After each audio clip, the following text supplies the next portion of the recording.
الشيطان الرجيم بسم الله الرحمن الرحيم والمحصنات من النساء إلا ما ملكت أيمانكم كتاب الله عليكم وأحل لكم ما وراء ذلكم أن تبتغوا بأموالكم محصنين غير مسافحين۔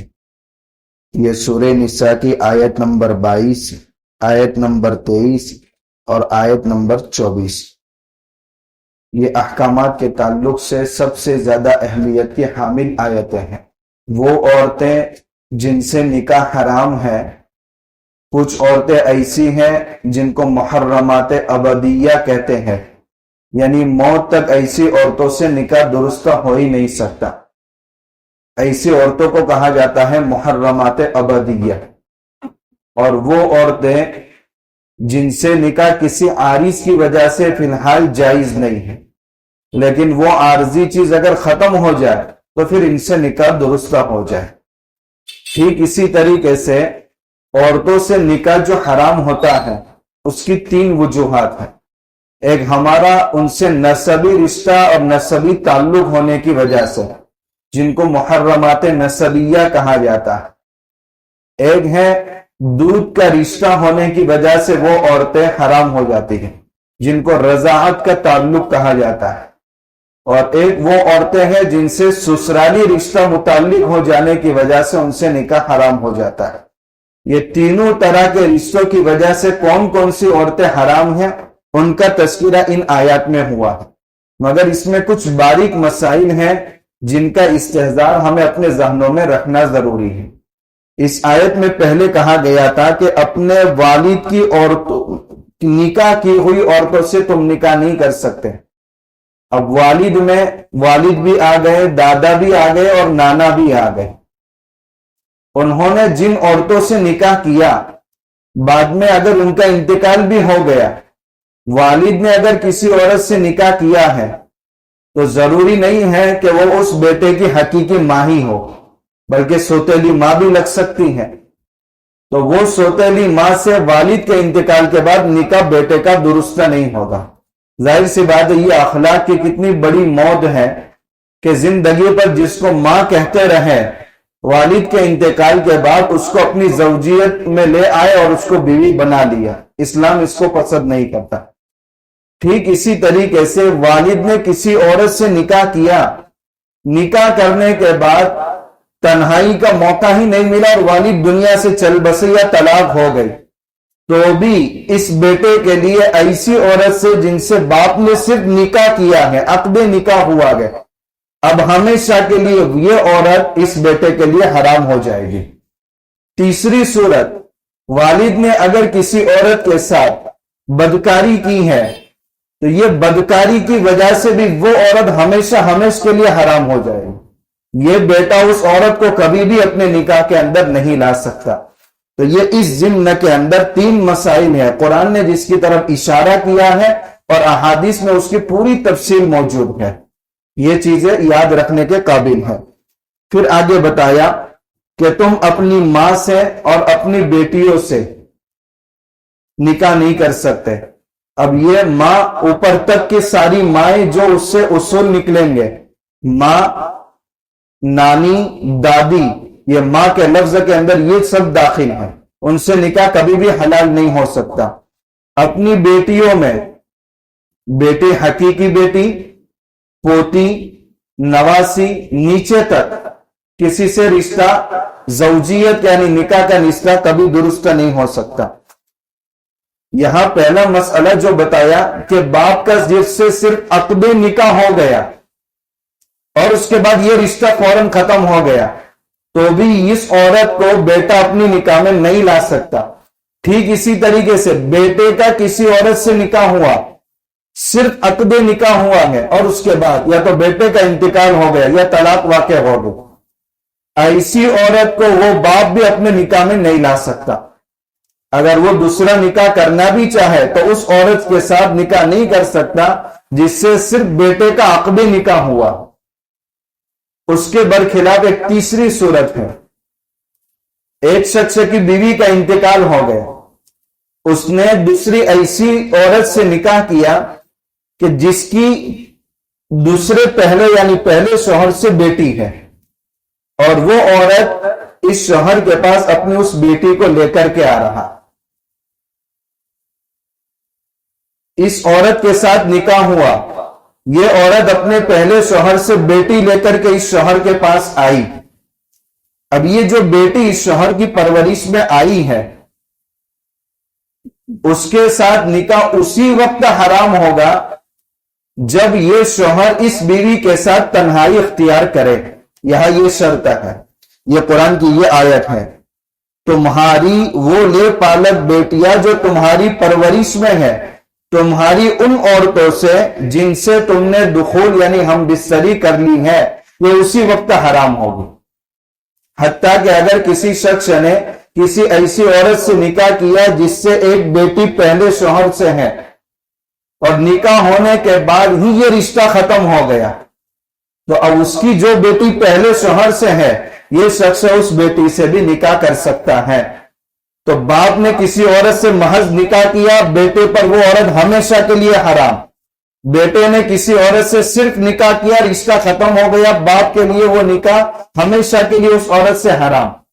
لیکن جو لے پالک بیٹی ہے، اپنی پرورش میں ہے، شوہر کا اس بیٹی سے نکاح اسی وقت حرام ہوگا جب وہ اس عورت کے ساتھ تنہائی اختیار کر لے۔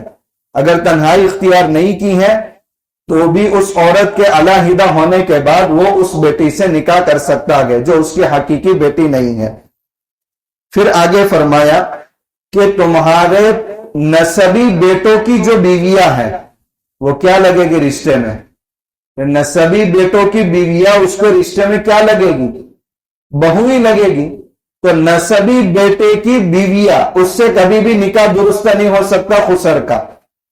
لیکن اگر وہ نسبی نہیں ہے، منہ بولا بیٹا ہے، اور اس کا نکاح ہوا، نکاح ہونے کے بعد اس نے یا تو بیوی کو طلاق دے دی ہے یا اس کا انتقال ہو گیا ہے، تو اب خسر اگر اس عورت سے نکاح کرنا چاہے تو نکاح کر سکتا ہے۔ یہ زمانی جاہلیت میں اس کو بہت برا سمجھا جاتا تھا۔ اللہ کے نبی صلی اللہ علیہ وسلم نے خود یہ نکاح کیا ہے، حضرت زید بن حارثہ رضی اللہ تعالی عنہ، کہ جن کا نکاح ہوا تھا حضرت زینب رضی اللہ تعالی عنہا سے، لیکن بعد میں انبن ہو گئی جس کی وجہ سے طلاق دے دی۔ تو اللہ کے نبی صلی اللہ علیہ وسلم نے حضرت زینب کا دل رکھنے کے لیے، چونکہ یہ رشتہ حضور نے کرایا تھا، تو اور چونکہ اس بری رسم کا خاتمہ کرنا تھا کہ منہ بولا بیٹا اس کی بیوی سے خسر نکاح نہیں کر سکتا، یہ عیب سمجھا جاتا تھا، تو خود اللہ کے نبی صلی اللہ علیہ وسلم نے نکاح کیا اور اس رسم کا ہمیشہ کے لیے خاتمہ کیا۔ اور حضرت زید رضی اللہ تعالیٰ عنہ کا دل رکھنے کے لیے اللہ تعالیٰ نے قرآن میں ان کا تذکرہ کر لیا۔ تو نسبی بیٹے کی بیوی ہمیشہ کے لیے حرام، لیکن لے پالک بیٹے کی بیوی حرام نہیں ہے، بلکہ بیٹے کا انتقال ہو جائے یا طلاق واقع ہو جائے تو والد اس بیٹے کی بیوی سے نکاح کر سکتا ہے۔ اس کے بعد آگے فرمایا تھا وہ عورتیں جو دوسروں کے نکاح میں ہیں، جب تک دوسروں کے نکاح میں ہیں ان سے نکاح حرام ہے، لیکن یہ عارضیت ختم ہو جائے گی، یعنی وہ اگر عورت دوسرے مرد کی نکاح سے علیحدہ ہو جائے تو اب یہ دوسرے مرد کے لیے حرام ہو جاتی، حلال ہو جاتی ہے۔ تو کچھ رشتے ایسے تھے جو ہمیشہ کے لیے حرام، اور کچھ رشتے ایسے تھے جو کہ عارضیت کی وجہ سے حرام تھے، مگر وہ سبب ختم ہو گیا تو اب یہ عورتیں حلال ہو گئی۔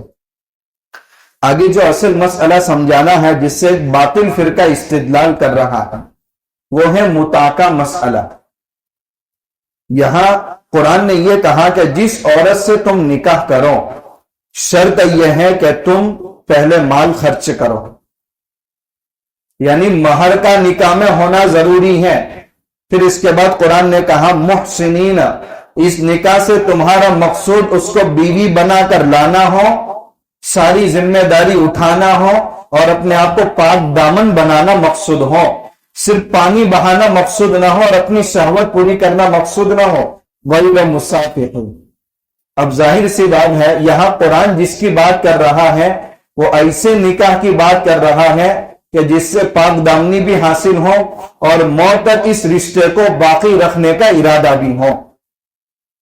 پھر آگے قرآن نے کہا جب یہ نکاح ہو جانے کے بعد عورت سے اگر تم فائدہ اٹھا لو تو ان کا جو مہر تم نے متعین کیا تھا اب تو اس کی ادائیگی ضروری ہو جائے گی۔ اس سے پہلے مہر ادا کر سکتے ہیں، حتیٰ کہ اگر عورت کو مہر نہیں ملا تو اپنے آپ کو شوہر کو سپرد کرنے سے بھی وہ روک سکتی ہیں، لیکن جب سپرد کر دیا تو اب تو کسی بھی قیمت کے اندر اس عورت کا مہر ادا کرنا ہے۔ اگر کوئی کبھی یہ صورت پیش آ جائے کہ عقد نکاح تو ہو گیا مگر اور اس میں مہر بھی متعین ہو گیا، لیکن تنہائی کے پیش آنے سے پہلے دونوں کے درمیان علیحدگی ہو گئی، تو اب شوہر کے ذمے پورا مہر دینا لازم نہیں ہے، یا تو آدھا مہر دے دیں یا اس کا کچھ حصہ اور رضامندی کے ساتھ اس کو رخصت کرے، لیکن فائدہ اٹھانے کے بعد اب پورا کا پورا مہر دینا ضروری ہے۔ یہاں شیعوں کا استدلال یہ ہو رہا ہے کہ وہ متع کو جائز قرار دے رہے ہیں۔ متع کس کو کہتے ہیں پہلے اس کو سمجھنا ہے۔ متع کہتے ہیں کہ کسی عورت سے یہ معاملہ کیا لیکن نکاح میں بھی مال خرچ ہو رہا ہے، زنا میں بھی مال خرچ ہو رہا ہے، لیکن دونوں کے درمیان فرق ہے کہ نکاح کے اندر جو مال خرچ کیا جا رہا ہے اس سے مقصود اپنی پاک دامنی ہے، اس سے مقصود ابقاء نسل ہے، اس سے مقصود توالد اور تناسل کا سلسلہ جاری رکھنا ہے اور ان کی ساری ذمہ داری اپنے ذمہ لینا ہے۔ تو مال اس میں بھی خرچ کیا اور مال زینا کے اندر بھی خرچ کیا، مگر اس سے مقصود نہ اولاد پیدا کرنا ہے، نہ نسل کو باقی رکھنا ہے، نہ ذمہ داری لینا ہے، وہاں صرف اپنی شہوت پوری کرنا ہے۔ تو ایک جگہ مال حلال ہے اور ایک جگہ مال حرام ہے۔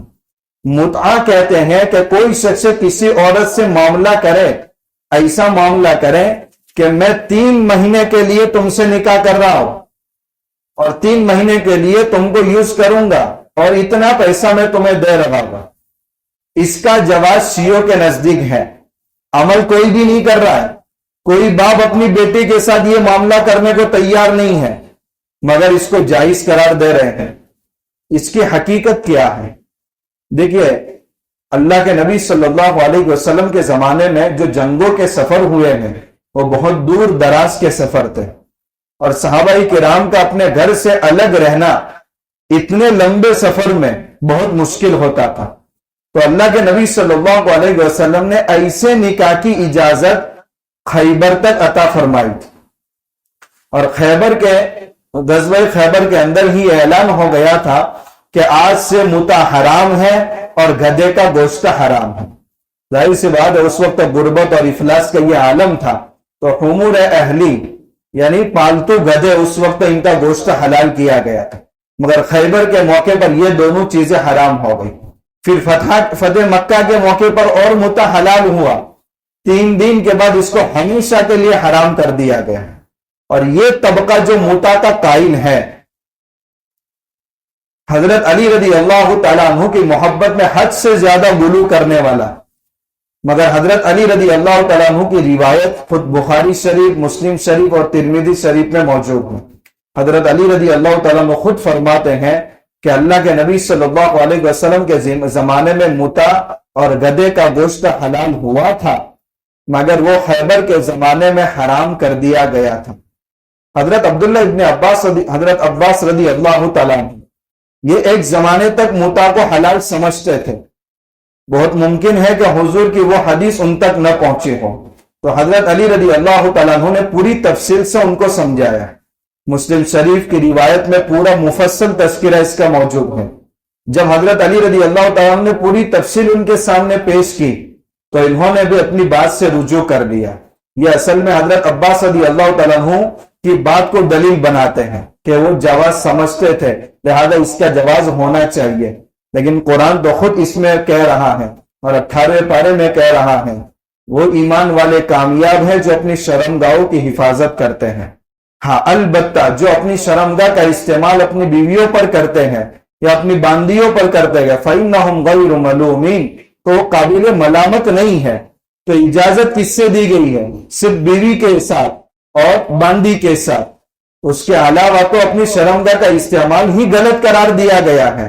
ظاہر سی بات ہے پھر متع کیسے حلال ہوگا، اور اسلام اس کو کیسے مصلحت کے خاطر حلال ہوا، اب قیامت تک کے لیے اس کو حرام قرار دیا گیا، کبھی بھی حلال نہیں ہو سکتا۔ تو یہاں سے اس آیت سے وہ استدلال کر رہے کہ متع حلال ہے، حالانکہ اس کی حرمت قطعی دلائل سے ثابت ہے، خود قرآن کی آیات سے بھی ثابت ہے، احادیث مرفوعہ سے ثابت ہے۔ اس کے بعد اس کو جائز سمجھنا یہ قرآن کی اس آیت کا انکار ہے۔ تو متع کی حقیقت بھی ہمارے سامنے آ گئی، اور اس کا عدم جواز اب یہ قیامت تک باقی رہے گا۔ اب گدھے کا گوشت بھی کوئی نہیں کھا سکتا، تو حلال کی حد تک وہ سمجھتے ہیں، باقی عملی شکل میں ان کے وہاں بھی یہ چیز نہیں ہے۔ پھر آگے جو معاشرت کے تعلق سے جو آیات ہے انشاءاللہ اس کا تذکرہ کریں۔ سبحان اللہ۔